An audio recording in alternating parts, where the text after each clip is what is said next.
오늘 우리에게 주신 하나님의 말씀 보도록 하겠습니다. 오늘 우리에게 주신 하나님의 말씀은 마태복음 18장 21절로 35절까지 말씀입니다. 마태복음 18장 21절부터 35절까지 말씀입니다.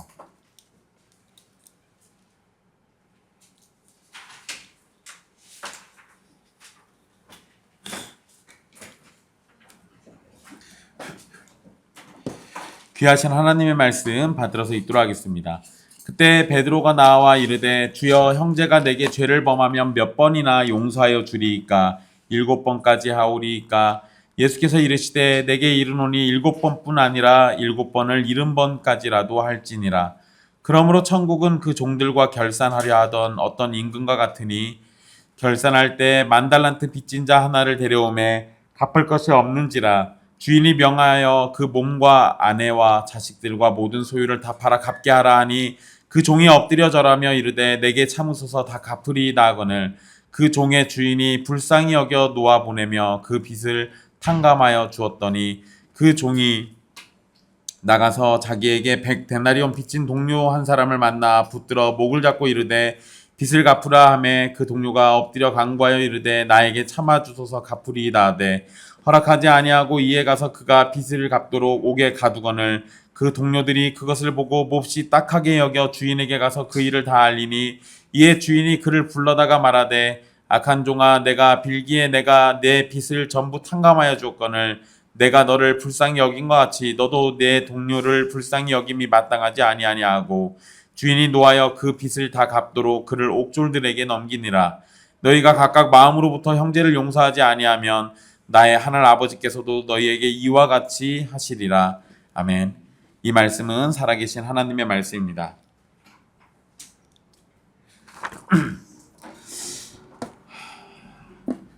지난 시간 우리 형제가 죄를 범했을 때 성도와 교회는 어떤 방식과 자세를 가져야 하는지를 살펴봤습니다. 예수님은 우리에게 힘든 일이지만 교회와 형제를 위해서 우리가 해야 할 일을 명령하셨습니다. 교회는 잃은 양과 같이 된 형제를 살리기 위해서 징계라는 엄중한 일을 해야 합니다. 하지만 그 일은 결코 하나님의 영광과 형제를 살리기 위한 목적을 가지고 있기 때문에 우리는 용기 있게 해야 합니다. 오늘 말씀은 베드로의 질문과 함께 주신 예수님의 가르침입니다. 특별히 비유의 말씀이 함께 포함되어 있는데요. 21절에서 베드로가 혼자 생각에 질문했던 것으로 보일 수도 있지만 아마도 정황상 이 제자들의 대표로서 질문한 것으로 이해할 수 있습니다. 베드로의 질문은 당시 랍비들의 가르침을 배경으로 합니다. 당시 랍비들은 보통 3번까지 용서라고 했습니다. 누가 형제가 나에게 죄를 지면 어떻게 할까요? 라고 랍비에게 물어보면 당연히 3번까지는 용서해야 한다 라고 이렇게 가르치는 게 일반적이었습니다. 그러나 베드로는 그 기준을 7번까지 넓혀서 질문을 한 겁니다. 그러니까 랍비들의 요구보다 훨씬 더 크게 얘기한 거예요.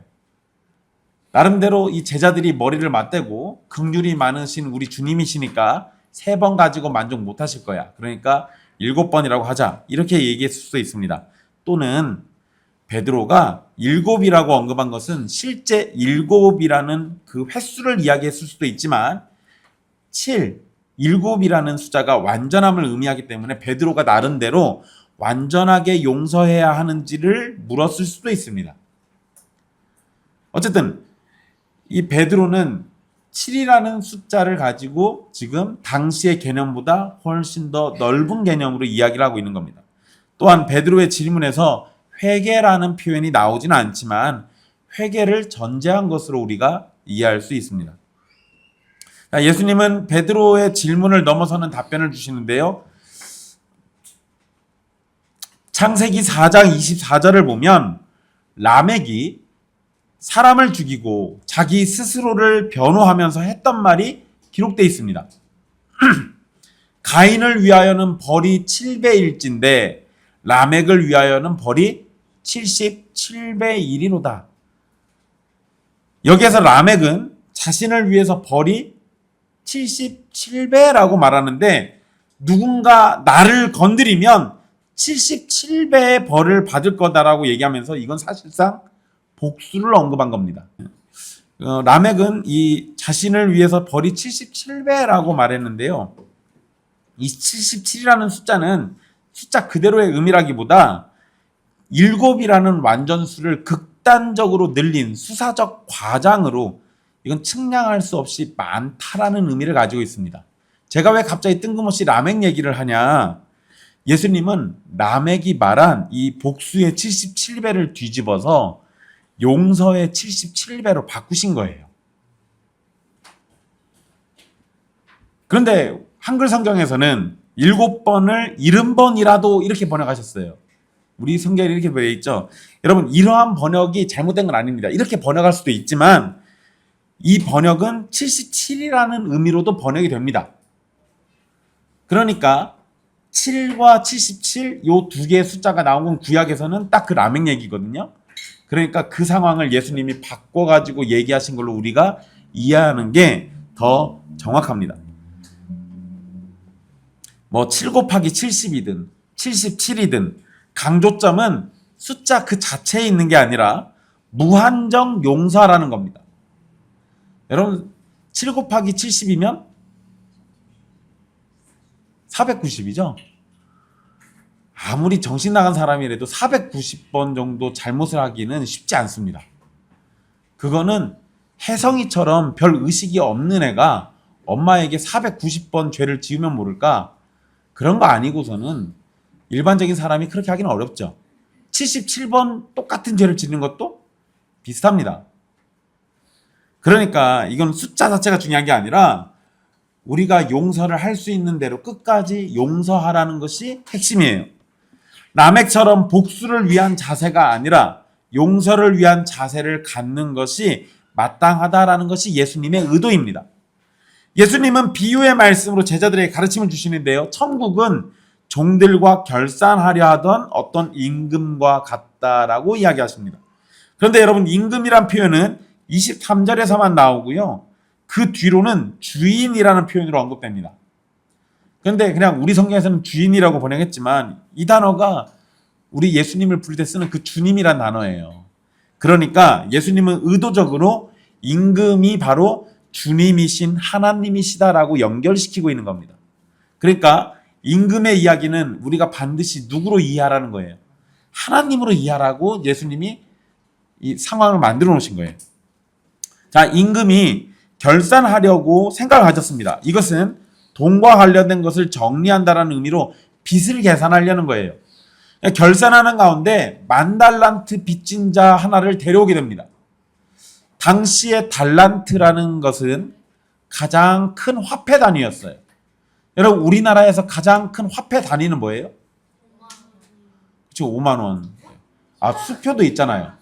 근데 수표는 빼고, 아니, 수표 빼고 화폐 단위, 우리가 지폐로 쓰는 것 중에 단위 5만 원. 근데 여러분, 달란트가 이 당시에 가장 큰 화폐 단위였어요.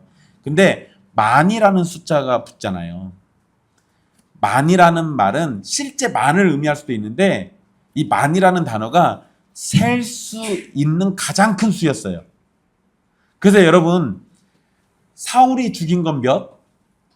천천. 다윗이 죽인 건 만만. 그러면 또 어떤 또 고지식한 사람들은 만 곱하기 만이니까 다윗은 1억을 죽였네, 이렇게 따지시는 분들이 있는데 그 얘기가 아니라 셀 수 있는 가장 큰 숫자가 만이었다고요. 만만 이런 건 정말 셀 수 없이 어마무시하게 많이 죽였다, 이 소리예요. 아니, 2만 아니고 만 곱하기 만이야.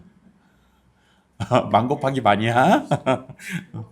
그러니까 여기에서 만도 실제 만이라는 숫자일 수도 있지만 셀 수 없이 많다라는 의미일 수도 있는 거예요. 그래도 그냥 우리가 평상시에 알고 있던 대로 만이라는 숫자로 일단 말씀드리도록 하겠습니다. 그래도 사실상 의미는 바뀌지 않습니다. 만이라는 표현, 일단 수를 셀 수 없을 만큼 많은 의미가 있지만 이 달란트에다가 붙여가지고 만을 실제 숫자로 얘기하면 달란트, 1달란트는 노동자가 20년치 품삯을 받는 양이에요. 그러니까 10,000달란트 이러면 20년 곱하기 만 년이죠. 20만 년. 그러니까 노동자 품삯으로 하면 20만 년치예요. 계산은 집에 가서 해보세요. 얼마인가. 여러분 사람이 일해가지고 20만 년치 월급을 받는다. 이거 불가능하잖아요. 결국 이거는 감당할 수 없을 만큼의 금액을 얘기하고 있는 거예요. 만 달란트는 개인이 평생을 만질 수 없는 금액입니다. 여러분들에게 비교할 수 있게 한 가지를 알려드리면 이 당시 갈릴리와 베레아 지역에서 세금을 거두면요 1년 세금이 200달란트였어요. 한 지역에서 거치는 세금이 200달란트라는 얘기는 만 달란트랑 비교하면 이 만 달란트는 한 국가가 걷는 세금보다 더 많은 거예요. 훨씬 많은 겁니다. 그러니 개인이 평생 만 달란트를 만진다는 건 거의 불가능에 가까워요. 그래도 여러분 빚도 능력이라고 하죠. 그러니까 빚도 능력이라고. 근데 이 빚을 빌려주신 하나님은, 이 임금은 더 대단한 존재인 거죠. 어쨌든 예수님께서 비유로 만 달란트를 언급하신 것은 이것이 현실적인 빚이라기보다 신적 영역의 용서, 즉 사람이 하나님께 진 죄의 빚이 얼마나 거대하고 해결 불가능한지 그걸 상징적으로 보여주시라는 겁니다.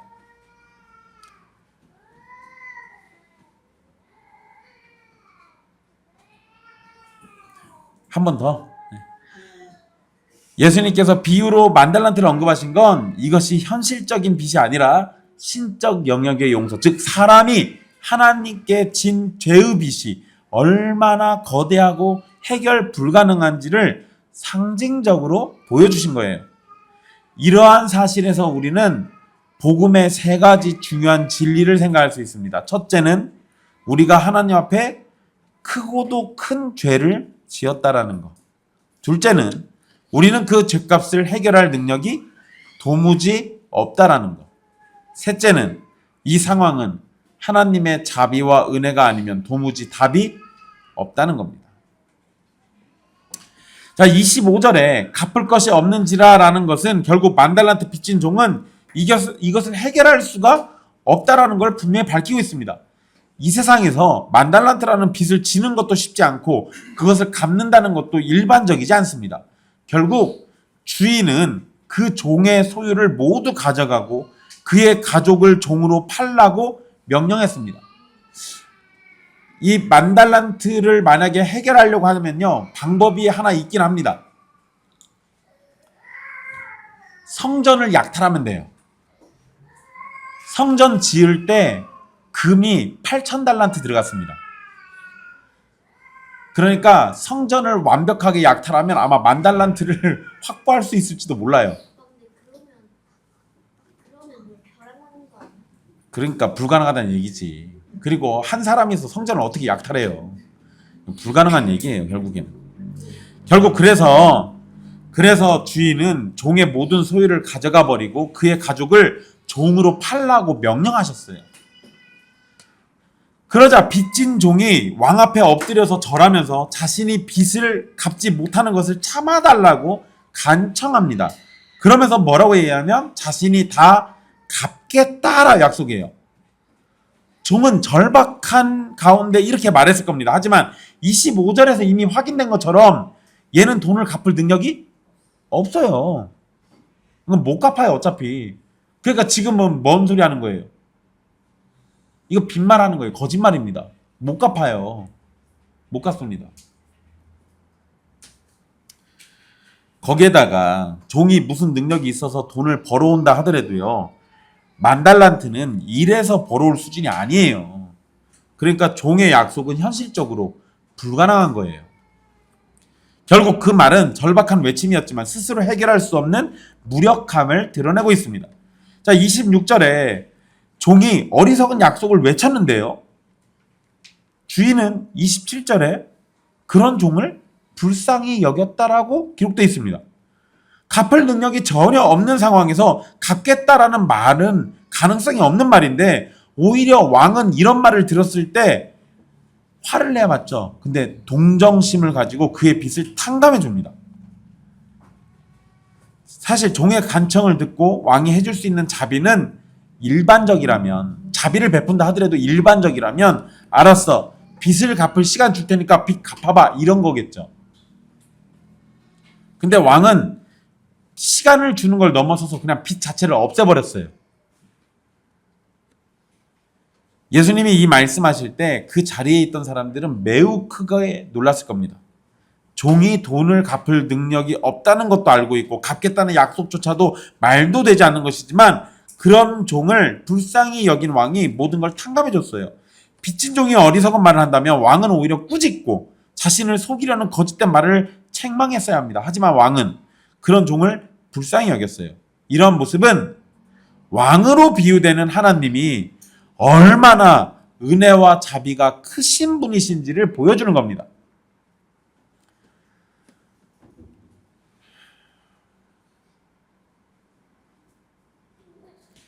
또한 이러한 왕의 모습은 22절에 예수님이 77번 또는 7번을 70번까지 용서하라고 말씀하신 것의 배경이 됩니다.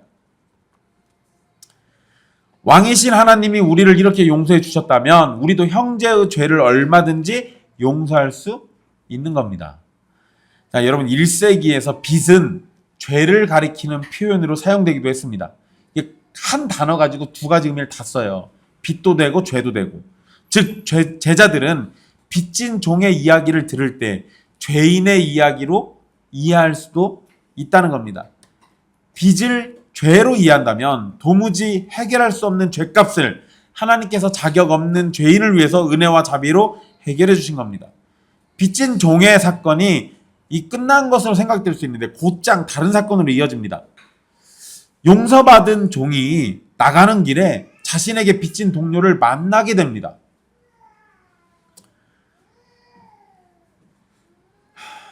그래서 28절에 그 종이 나가서 자기에게 100데나리온 빚진 동료 한 사람을 만나, 이렇게 시작하죠. 근데 용서받은 종이 빚진 동료를 만났는데 그 동료는 100데나리온을 빚졌다고 합니다. 100데나리온은 노동자가 100일 동안 일한 품삯에 해당합니다. 그러니까 하루 일하면 한 데나리온을 받는 거예요. 여러분, 이것도 분명 적은 금액은 아니지만 자신이 용서받은 것은 100데나리온과 비교하면 상상도 되지 않는 금액이잖아요. 하지만 용서받은 종은 자신의 동료를 용서해 줄 마음이 눈꼽만큼도 없습니다. 그래서 그의 목을 잡고 빚을 갚으라고 반응하는 겁니다. 근데 여러분, 28절에 목을 잡았다라는 표현이요, 목을 이렇게 잡은 게 아니에요. 이거 목을 조른 겁니다. 의미가 목을 졸랐다는 의미예요. 아니, 죽여버리면 돈을 못 받잖아요. 그러니까 죽일 것처럼 협박하는 거죠. 죽일 것처럼 협박한 거예요. 자신의 주인은 자신에게 돈을 갚으라고 할 때 이렇게 폭력적으로 대하지 않았습니다. 그런데 용서받은 종은 자신의 동료를 폭력적으로 대하고 돈을 갚으라고 하고 있어요. 여기에서 여러분, 이 종이 매우 악하다는 사실이 숨겨져 있습니다. 28절에 빚진 동료 한 사람을 만나라고 할 때 이 표현에서요, 만나다라는 단어 있잖아요. 그 단어는 그냥 가다가 만나다가 아니라 찾다라는 의미가 있어요. 그러니까 얘가 뭐 한 거예요? 나가서 찾은 거예요. 용서받은 종이 나가다가 우연히 자신에게 빚진 동료를 만난 게 아니라 의도적으로 빚진 사람을 찾아간 겁니다. 방금 상상도 할 수 없는 금액을 용서받은 사람이 은혜를 받은 직후에 한 행동은 빚진 동료를 찾아서 무자비하게 돈을 뜯어내는 거예요. 잠깐만, 왜 하필이면 지금 이랬을까요? 여러분, 이거 약간 이상하지 않아요? 얘 왜 하필이면 빚진 동료를 지금 찾아갔을까요? 여러분, 한 가지 더 생각해 보면요, 지금 왕한테 불려갔잖아요. 뭐 하라고? 빚 갚으라고. 근데 내가 수중에 돈이 있으면 뺏길 거 아니에요. 그러니까 나한테 빚진 사람은 나중에 만나. 지금 내가 얘한테 빚을 받으면 이거 왕한테 뺏겨요. 그러니까 이거 제껴놓고 돈 없는 척 하고 있다가 왕이 탕감해 주니까 용서받았잖아요. 이제 가서 그 빚 찾으면 그건 순전히 내 돈이잖아요. 그러니까 이제 나은 거예요. 얘는 사람에게도 악하고 임금에게도 악한 거예요.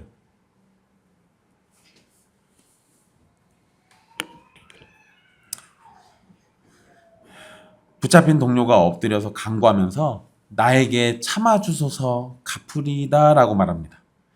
이 동료가 한 말은요, 26절에 이 빚진 종이 왕에게 했던 말과 똑같은 겁니다. 근데 여러분 여기에선 차이가 있죠.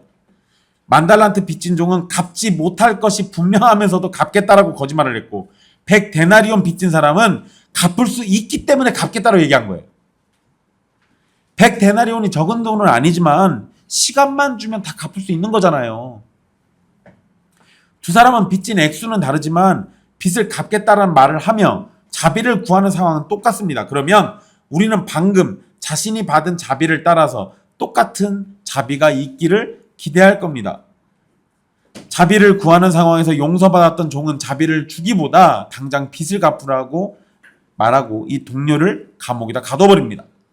바로 직전에 자신이 받았던 자비와 용서를 생각하면 이건 아무것도 아닌데 자신에게 자신도 똑같이 자비와 용서를 베풀 수 있었을 텐데 만달란트 빚진 종은 아무것도 배운 게 없는 거예요. 게다가 여러분 빚을 갚도록 감옥에다 가뒀다라고 그러잖아요. 이 표현도 너무나 잔인한 처분입니다. 일단 빚진 동료는 감옥에 있기 때문에 동료가 직접 빚을 갚지는 못하잖아요. 그럼 어떻게 하라는 거예요? 남겨진 가족들에게 빚을 갚으라는 거지. 이 동료 가둬놨으니까 야 돈 있으면 집에 가서 빨리 돈을 찾아갖고 오든지 아니면 니들이 나가서 벌어갖고 와. 이거잖아요. 용서받은 종은 자신의 동료를 향해서 너무나 가혹합니다. 자신이 받은 용서는 감히 셀 수 없을 만큼 큰 용서였는데 자신은 너무도 작은 것을 용서하지 않으려는 잔혹함을 드러내고 있어요. 이런 상황에 다른 동료들이 이 일을 딱하게 여기고 주인에게 가서 모두 알리게 됩니다. 주인은 만달란트 용서받았던 사람을 불러요. 그리고 그를 악한 종이라고 부르면서 자신이 만달란트 탕감해준 일을 언급합니다. 32절에서 왕은 종이 빌었기 때문에 빚을 탕감해줬다라고 얘기합니다. 즉 자비를 구하기 때문에 자비를 베풀어 주셨다는 거예요. 왕은 자신이 자비를 베풀었으니 너도 동료를 향해서 불쌍히 여기고 자비를 베풀었어야 하는 거 아니냐라고 질문합니다. 그리고 33절에 마땅하지라는 표현이 나와요. 이 마땅하지로 번역된 단어는 반드시 또는 의무적이다라는 의미가 있습니다. 즉 용서해야 하는 건 의무였던 거예요. 이런 상황에서 용서는 그냥 반드시 해야 하는 의무예요. 이건 선택이 아니라 필수라는 겁니다. 왕의 이 표현은 결국 하나님의 자비와 용서를 경험한 성도는 다른 이들을 향해서 같은 용서와 자비를 베풀어야 할 의무가 있다라는 점을 강조하는 겁니다. 왕은 결국 진노했고 그 진노를 따라 빚을 다 갚도록 옥졸들에게 넘겨버립니다. 자, 여러분 여기에서 왕이 내린 처분은요 30절에서 이 종이 자기 동료에게 했던 것과 같은 방식이에요. 너 그렇게 했어? 나도 너 그렇게 할 거야. 똑같이 하신 거예요. 자, 예수님의 가르침은 21절로 22절 말씀으로 다시 이어집니다. 예수님은 무한히 용서해 주라는 가르침을 주셨는데 이 비유의 결론인 35절은 형제를 마음으로부터 용서하지 않으면 하나님께서도 이와 같이 하시겠다라고 얘기하셨어요. 이와 같이 하는 게 뭔 소리예요? 마음으로 용서하지 않으면 나도 마음으로 용서하지 않겠다예요. 결국 용서와 자비는 하나님의 백성이라면 당연히 보여야 하는 모습입니다. 용서도 형식적이고 어쩔 수 없이 하는 것은 용서가 아니에요. 그건 하나님이 용납하지 않으십니다. 예수님은 분명 마음으로부터라고 말씀하셨어요. 즉 진정으로 용서하라는 겁니다. 물론 회개하지 않은 죄인을 먼저 용서하라는 것이 아니에요. 이거는 오해하지 마십시오. 회개하는 죄인을 향해서 하나님의 자비를 베푸는 것이 당연하다는 겁니다. 우리가 회개함으로 하나님께 자비를 받았다면 마찬가지로 우리에게 회개하며 용서를 구하는 사람에게 하나님께 받은 자비를 따라서 그 자비를 베푸는 것이 당연한 겁니다. 오늘 본문의 말씀을 잘못 적용하면 국가 사법제도와 상관없이 무한정으로 죄를 용서하라는 식으로 이해될 수 있습니다. 국가의 제도와 권력 그리고 질서도 하나님께서 허락하신 것이기 때문에 하나님은 국가라는 기관을 통해서 정의를 세우도록 하셨습니다. 그러니 국가기관은 죄를 심판하고 정죄해야 하는 것이 마땅합니다. 국가기관은 국가의 일을 하는 거고요. 교회와 성도는 죄를 미워하는 자세를 갖되 죄인을 사랑으로 용서하라는 겁니다. 그리고 문맥상 오늘 본문의 말씀 바로 앞전에 뭐가 있었어요? 죄를 범한 형제를 어떻게 대할 것인가에 대한 언급이 있었잖아요. 그리고 난 다음에 용서에 대한 말씀이 있었습니다. 그러니까 형제가 죄를 지었을 때 그것을 해결하는 방식이 있는 거고요. 동시에 용서와 관련해서 제자들은 하나님의 방식대로 또 이렇게 해야 한다라는 거예요. 죄가 있으면 죄는 징계하는 겁니다. 동시에 용서도 하려고 우리는 준비를 해야 하는 거예요. 우리가 하나님께 지은 죄의 빚은 다른 사람이 우리에게 빚진 것과 비교할 수 없을 정도로 큽니다. 여러분 본문에서 만달란트 얘기하잖아요. 만달란트하고 100데나리온을 수치적으로 비교하면요. 학자들마다 약간 차이가 있긴 하지만 최소 60만 배, 최대 72만 배가 차이가 납니다. 만달란트하고 100데나리온을 수치적으로 비교했을 때. 이런 차이는 그리스도의 십자가를 통해 우리가 받은 용서가 얼마나 헤아릴 수 없이 크고 무조건적인지를 강조하고 있는 거예요. 이 용서는 우리의 자격 때문이 아니라 오직 하나님의 무한한 사랑과 자비에 기초합니다. 모든 성도는 자신이 하나님께 받은 자비와 용서를 다른 사람에게 그대로 실천해야 합니다. 여러분 사람이 100년을 산다라고 가정하면요. 36,500일을 사는 거죠. 100년을 산다라고 가정하면. 근데 그 중에서 자는 시간 빼고 깨어있는 시간을 하루에 18시간이라고 제가 계산을 해봤어요. 그러면 100년 기준으로 몇 시간 동안 깨어있냐? 65만 7천 시간이 깨어있는 시간입니다. 65만 7천 시간에 한 시간에 한 번 죄를 지으면 65만 7천 개의 죄를 짓겠죠. 그럼 75만이라는 숫자를 다 채울 수가 없어요. 제가 왜 갑자기 숫자 얘기를 하냐면 만달란트라는 이 용서의 크기가 도무지 헤아릴 수 없을 만큼 어마어마하게 크다는 걸 얘기하고 싶은 거예요. 우리의 죄가 사실 이 정도의 숫자로 표시가 되지는 않습니다. 이것보다 훨씬 커요. 하지만 예수님께서 만달란트와 100데나리온을 비교하시면서 하신 말씀의 의도는 우리는 감히 셀 수 없을 만큼 크고 놀라운 용서를 받았다라는 겁니다. 그러니 우리가 받은 용서의 근거는 이 그리스도의 십자가 대속과 그리스도의 순종에 있어요. 또 악한 종이 만달란트를 갚을 능력이 전혀 없었던 것처럼 우리에게 용서받을 자격이나 능력이 전혀 없었고 오직 하나님의 무한한 사랑과 자비만이 용서의 근거가 됩니다. 그럼 제가 방금 용서의 근거를 몇 개 얘기했어요? 4개 얘기했습니다. 용서의 근거는 그리스도의 십자가 대속, 그리고 그리스도의 순종, 그리고 하나님의 무한한 사랑, 하나님의 무한한 자비, 이 4가지가 용서의 근거예요. 하나님의 사랑으로 그리스도께서 우리에게 오셨고 그분의 무한한 자비를 따라 그리스도께서 우리 대신 죽으셨습니다. 이런 대가를 치르면서 우리가 죄사함을 받았어요. 우리가 얻은 용서는 세상의 모든 돈을 합쳐서도 값을 치를 수 없을 만큼 고귀합니다. 그렇기 때문에 우리는 누군가를 용서하기에 앞서 우리가 받은 용서의 가치가 얼마나 놀라운지 깨달아야 합니다. 우리가 얼마나 사랑받고 있고 얼마나 은혜를 누리고 있는지를 온전히 깨닫는다면 하늘로부터 오는 사랑으로 삶을 충분히 살아갈 수 있는 겁니다. 예수님의 비유는 자칫 성도의 견인교리와 충돌나는 것처럼 보이긴 합니다.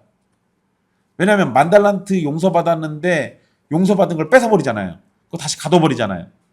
그러니까 이거를 어떤 사람들은 성도의 견인교리가 아니다. 그거는 이 성경의 가르침과 부합하지 않는다라고 하면서 이야기하는데요. 그런데 여러분 예수님께서 비유를 말씀하실 때 성도의 견인교리를 가르치시려고 한 게 아니라 용서라는 성품이 하나님의 백성에게 나타나야 한다라는 데 집중하고 계신 거잖아요. 그러니까 이 본문은 성도의 견인교리하고는 상관없는 거예요. 그리고 하나님의 주권적인 보호와 인간의 책임이 있는 순종이라는 중요한 개념을 종합해서 가르치고 계신 겁니다. 남들 용서하지 않고 여기 지금 용서받았던 그 만달란트 빚졌던 그 종이 했던 행동을 보면 이건 사람이 아니에요. 근데 이런 행동하면서 하나님을 믿습니다 라고 얘기하면 하나님이 구원해 줘야 돼요? 아니라고요. 그런 거 아니라고요. 하나님은 주권적으로 우리를 보호하십니다. 하지만 동시에 하나님은 우리에게 책임 있는 순종을 요구하기도 하세요. 두 가지는 상충되는 게 아니에요. 성도는 하나님의 주권적인 보호 아래에서 안전합니다. 그러나 바른 성도는 안전하다는 사실로 교만하게 행동하기보다 거룩하신 하나님 앞에서 두려움을 가지고 좁은 길을 걸어가야 하는 겁니다. 그리고 그러한 성도는 하나님의 용서를 따라서 용서라는 책임 있는 모습을 보이게 되는 겁니다. 하나님께 이렇게 놀라운 은혜를 받은 성도는 다른 사람이 자신에게 저지른 잘못을 용서해야 할 명백한 의무를 가집니다. 33절에 왕이 불쌍히 여김이 마땅하지 아니하냐라고 말씀하신 것과 연결해서 삼위 하나님의 특징적인 성품이 자비라는 점을 더한다면 하나님의 백성은 마땅히 자비로워야 하는 거예요. 반대로 자비를 베풀지 않는 사람은 하나님의 백성이 될 자격이 없는 겁니다.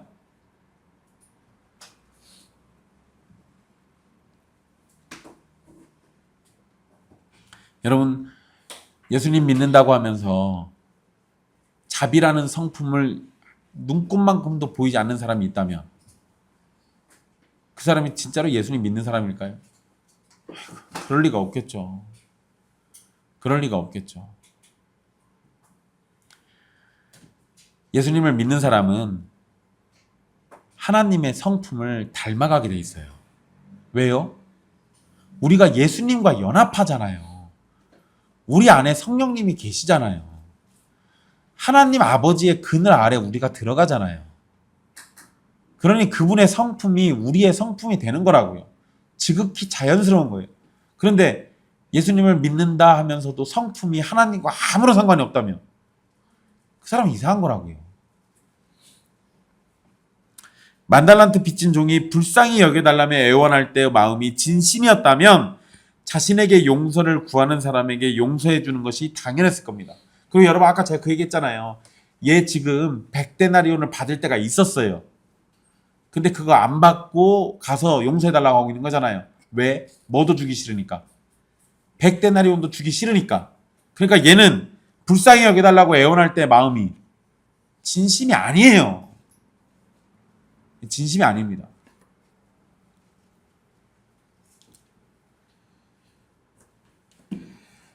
여러분 제가 이거 말씀 준비하면서요. 감정이입이 너무 됐어요. 제가 빚 받을 때가 있잖아요. 제가 빚 받을 때가 있어가지고 감정이입이 많이 됐습니다. 제가 우연찮게 그 사장이 다른 사람과 대화하는 거를 녹음한 녹취를 들었는데요. 그 사장이 돈 갚을 마음이 1도 없어요. 근데 중간에 그 다른 사람들이 다른 농가가 그 사장한테 당신 아들 얘기를 꺼내니까 이 사람이 아들 얘기 꺼내니까 화를 내더라고요. 여러분 이거는 제가 이거 찾으면서 아는 건데 이 사장이 자기 돈을 아들이랑 딸한테 다 돌려놨어요. 그러니까 아들을 건드리면 자기 돈이 튀어나오니까 아들을 건드리면 안 돼. 만약에 진짜로 돈을 갚을 마음이 있으면 아들이랑 딸한테 돌려놓은 돈도 찾아와서 돈을 갚아줬겠죠. 돈을 갚을 마음이 없으니까 그거는 꽁꽁 숨겨놓고 돈 없다고 배째라는 거예요. 만달란트 빚진 종도 100데나리온을 받아올 때가 있었습니다. 비교도 안 되지만 진짜 용서를 구하는 사람이라면 눈꽃만큼이라도 들고 와가지고 제가 가진 게 이거밖에 없습니다라고 했어야 하는 게 마땅하지 않겠습니까? 얘는 그럴 마음이 없다고요. 진심이 아니었던 거예요. 여러분 용서하려는 의지는 참된 제자도의 기본적인 특징이며 이것은 또한 낮아짐의 한 모습이 되는 겁니다. 이를 거부하는 것은 하나님의 심판을 불러일으키는 심각한 죄예요. 하나님은 우리가 하나님께 받은 용서의 경험을 바탕으로 우리의 삶을 살아가며 하나님의 용서와 사랑을 나타내기를 원하십니다. 하나님께 매 순간마다 죄를 용서받는 존재가 다른 형제의 단 하나의 죄를 용서하지 않는다면 그것은 하나님의 은혜를 외면하는 심각한 범죄입니다. 거기다 여러분, 우리는 정말 매 순간마다 하나님께 용서받고 있잖아요. 그러면 7 곱하기 70에서 490개라고 칩시다. 매 순간마다 용서받은 그 횟수가 얼마나 크겠어요? 그럼 490개를 용서 못합니까? 아니요. 그 용서 못할 것도 아니에요. 용서는 참된 제자도의 본질입니다. 물론 그건 쉬운 일이 아니에요. 특히 깊은 상처를 입은 경우에는 더 많은 시간과 치유가 필요합니다. 폭력으로 또는 무슨 성적인 어떤 그런 폭행으로 이런 것들은 쉽게 용서가 되지 않아요.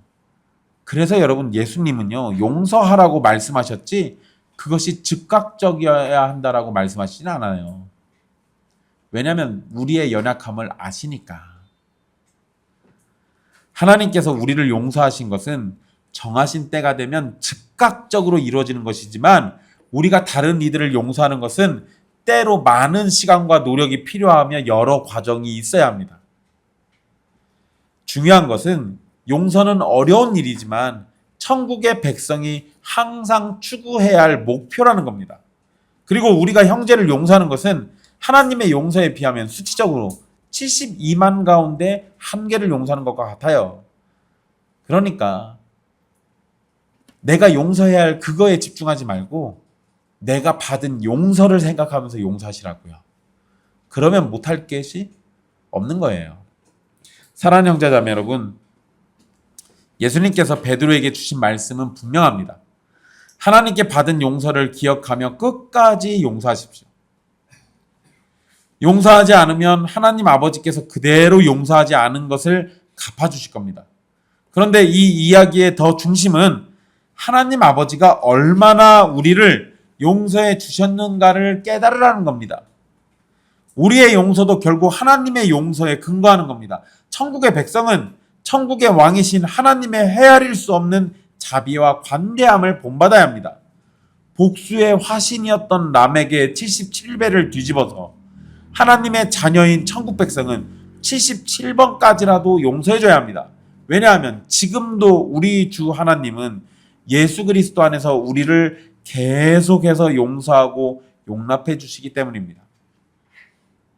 하나님이 베푸신 구원의 가치를 알지 못하면 일주일을 죄짓고 예배 때 회개하면 된다는 식으로 가볍게 여기는 모습을 보이게 됩니다.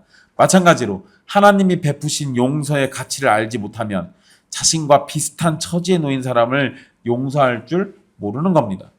이는 하나님이 베푸신 자비와 긍휼 그리고 은혜를 제대로 깨닫지 못했기 때문입니다. 하나님의 사랑을 받았다면 그 사랑의 가치를 온전히 안다면 깨달은 사랑의 가치를 따라서 하나님의 백성다운 성품으로 살아가며 그렇게 하나님의 백성다움을 드러내십시오. 그 일을 위해서 우리 주 예수 그리스도께서 우리의 머리가 되어주신 겁니다. 그리고 용서의 목적은 단순히 용서해서 하나님의 백성다움을 드러내라는 정도가 아닙니다. 용서를 통해서 길 잃은 양이 하나님께 돌아오도록 하기 위함이에요.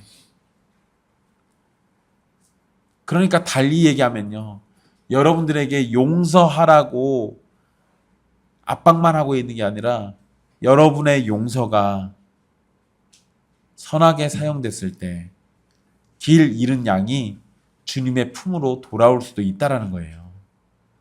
그러니까 그걸 위해서 용서라는 겁니다. 결국 우리의 용서는 하나님의 영광과 뜻을 드러내는 도구가 될 것이고 우리의 용서는 하나님의 기쁨이 될 겁니다. 힘듭니다. 용서하는 거 쉽지 않아요. 하지만 내가 받은 용서에 집중하십시오. 그리고 용서하면 여러분의 용서를 주님께서 분명히 귀하게 사용하실 겁니다. 기도하겠습니다.